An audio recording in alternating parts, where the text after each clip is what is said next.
should be harnessed to bring private money to downtrodden communities. The odds are decidedly against Parker. Other very rich, very smart people have seen their big ideas make headlines but never make it through Congress. Washington's reporters and pundits ooze cynicism about startup billionaires attempting big social change.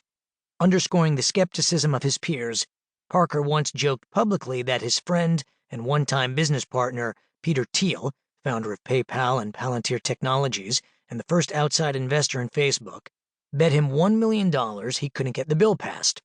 Parker tells me that as he was brainstorming about the concept, he asked Thiel if he would be tempted to put some of his profits from selling stock into businesses located in economically distressed neighborhoods if by so doing he could avoid paying taxes. Thiel said, "Sure, but you'll never get that through Congress," and facetiously offered to bet that Parker would fail. Parker didn't take the $1 million wager seriously, and in any event, Thiel never sent a check. But Parker succeeded. His idea became law in late 2017, creating 8,764 opportunity zones across the United States and its territories. In Baltimore, about 50 miles north of Blue Duck Tavern, Reverend Dante Hickman, a locally prominent pastor and economic development advocate, had soured on Parker's idea. In 2018, Hickman stood next to President Trump and celebrated opportunity zones as a key to economic revitalization. 2 years later, still waiting for the first Opportunity Zone dollar to arrive in his East Baltimore neighborhood, which is scarred by vacant lots and empty brick row houses, Hickman has become a critic. Investors are taking advantage of the tax break, he says, but the money is going into already gentrifying places. It's all about the money, he says. Giving wealthy investors a tax break is no substitute for simply investing public money into rebuilding neighborhoods like his. Parker's Opportunity Zone law has one element in common with the $50 million cancer cure he breezily described to Bernstein. Only the rich can play. But in contrast to his cancer cure's risky 50-50 survival rate, the odds of winning from the tax break are distinctly higher for investors. Indeed, one reason Hickman isn't seeing investment pour into East Baltimore is because other cities offer safer investments. And that's where the bulk of the money seems to have gone, to pricey condos in Portland, Oregon, to luxury student housing in Louisville, Kentucky, to a boutique hotel in New Orleans, to self-storage units in San Antonio. Not exactly left-behind places or downtrodden communities.